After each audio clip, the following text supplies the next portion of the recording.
Welcome back, everybody.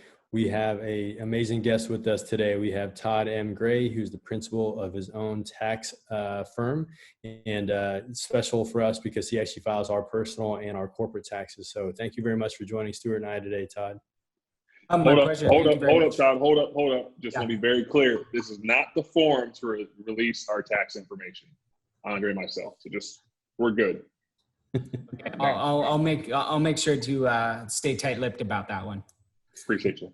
I appreciate you giving me a chance to kind of fill everybody in on some of the current programs that are going on.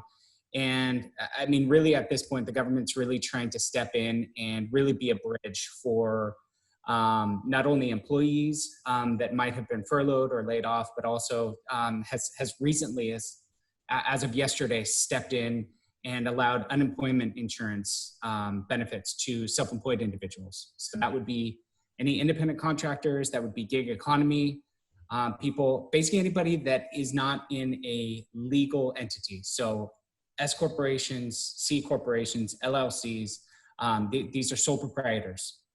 So the main takeaway from that is, as I said, with independent contractors being able to now claim unemployment benefits, there's the potential to get up to $1,050 per week for a finite period of time. So it's that breaks up into basically $450 of qualified compensation and $600 of what they've called kind of a COVID-19 add-on benefit. The application went live yesterday, so that was April 28th. I recommend going to the EDD website. That's the Employment Development Department website. So you can go ahead and look that up online, or it's edd.ca.gov. And that's going to help out both employees that have been laid off as well as self-employed individuals. On the business owner side, so that would be any owner that has employees, there are multiple programs that have been rolled out.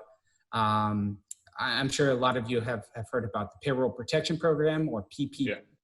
That's intended to basically help supplement employers to keep employees on payroll. Essentially, it's underwritten based off of the 2019 payroll, and it can be used for payroll, rent, utilities, and certain loan payments.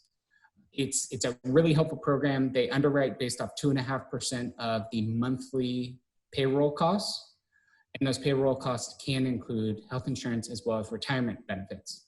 So it's a real windfall, and if you use that money for the right use, it's completely forgiven. Tax-free cancellation of debt, which is a very, very big benefit to any business owner that has employees.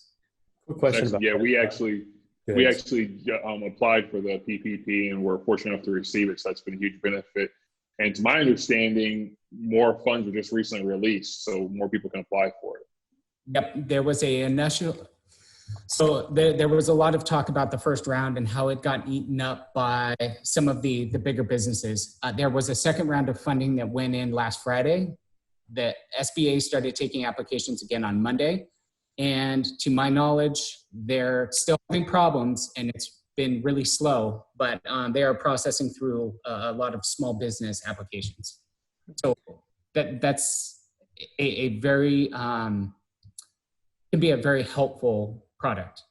There were two other things that I wanted to mention, because there is a economic injury disaster loan, which there's a lot to it, but essentially it's a 30-year loan at 3.75%. So you're talking about long-term money at a low interest rate. It's applied for directly through the SBA.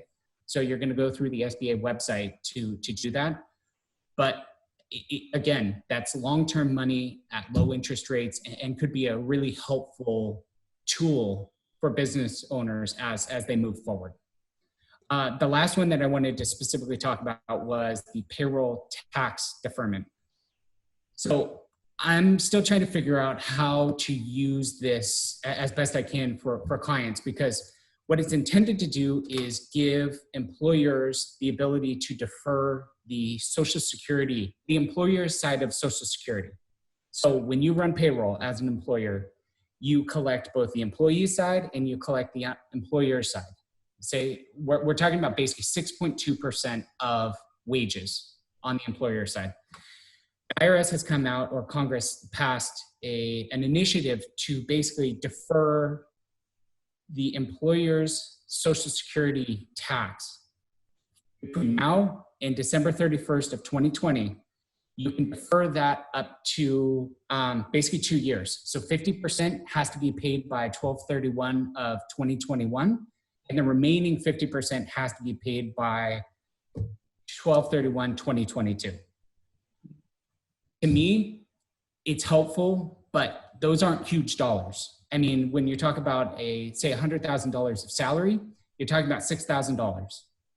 And yes, you get to defer, $3,100, basically 2 years. But really, is that helping you that much? So I wanted to mention it because that program is there. I don't know how useful and helpful it's going to be. Yeah. Todd, we were speaking the other day, maybe perhaps can you touch on, is there an advantage? I know that the IRS kind of pushed back the filing timelines. Is there an advantage to file now versus later if you're have challenges with your employment, and or if you're in the different categories, if you're a worker that was a W-2 worker versus a self-employed versus a business owner? Is there advantages or disadvantages of timelines right now? So from my standpoint, and the way that I've advised my clients is, yes, both the California as well as the IRS, and actually every state has had some level of deferment. They've said anything that was due after April 1st, we're basically going to defer to either June 15th for some states, but federal and California have both extended to July 15th. Now, what that means for the everyday person is if you prepare your return, and I would recommend getting all your information together, including both of you, together, and so that we can prepare a draft return. If we're getting a refund, there's no reason to wait. You say, hey, look, that's my money. I want my money back. File the returns and get the refunds back. If you owe money, there's nothing that prevents you from preparing the return and potentially even submitting the return and then sitting on the money and pay it by July 15th. Granted, you need to make sure that you allocate and really have that cash available, because the tax isn't going away. You're just postponing it and paying it a couple months down the line. But there's definitely the ability to use that money now, or basically have access to that money now and not pay it for another couple months. So recommend getting everything in, get it prepared, see where you're at. Don't make any payments till July 15th, or you feel comfortable that you're not going to need access to that cash. A quick question in terms of organizing, right? When you're saying get everything in, can you kind of go into it a little bit more? Is that strictly W-2s? But what if you're self-employed? What's getting everything in? How does that make sense in terms of the person trying to gather the documents to provide their taxpayer? What should they be bringing? So I'll touch on employee first. Okay, employees, they'll receive W-2. If you had interest income or dividends, you'd have a 1099 INT or a 1099 div, which is for dividends, or a 1099B, which would be for any stock transactions or anything else like that. Those are government issued. Those get given to you by the recipient or by the payee, and then you as the recipient get a copy. The IRS also gets a copy. So those are all government forms. Gather those. Whether you use an enrolled agent, a CPA, or TurboTax, all of those documents will need to be input to get to the tax return itself. On the self-employment side, it's a matter of if you're using QuickBooks, Quicken, gathering income and expenses is really what it comes down to. You need to make sure that you capture any fixed assets that you purchased or disposed of. You need to make sure that you're tracking business miles and total miles and all of the direct and indirect business expenses that you incur over the course of the year to generate that income. Really quick, Todd, is there an example of a fixed asset you can give? Fixed asset would be anything over $1,500.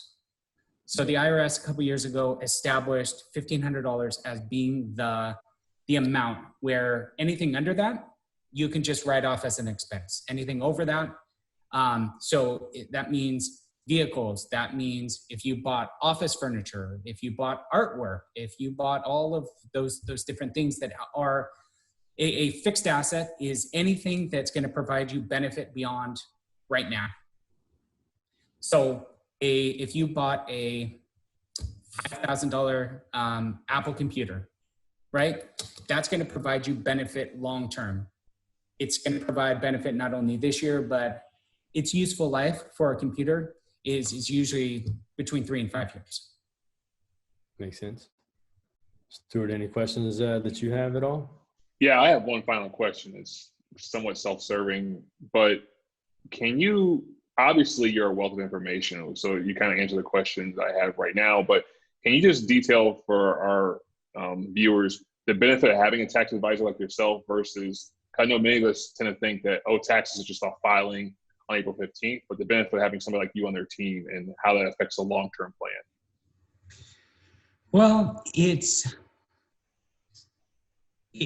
comes down to a knowledge base, right? I do this all day, every day. I know you can put in a W-2 in interest income and dividends. And if it's all government forms, you may or may not need a CPA to prepare the return. But there's the value of working with me or any other professional is we're not going to only look at what you did, but also where you're going and planning ahead of time. Because when it comes time to prepare the return, we're essentially reporting history. All the value was previous to the end of the year. If you were going to, for example, if you were going to fund a 401k through your employer, well, you've already missed that window to fund it for 2019. So you lost the ability to benefit from that because you didn't know. And that's the problem with preparing your own return is you don't know what you don't know.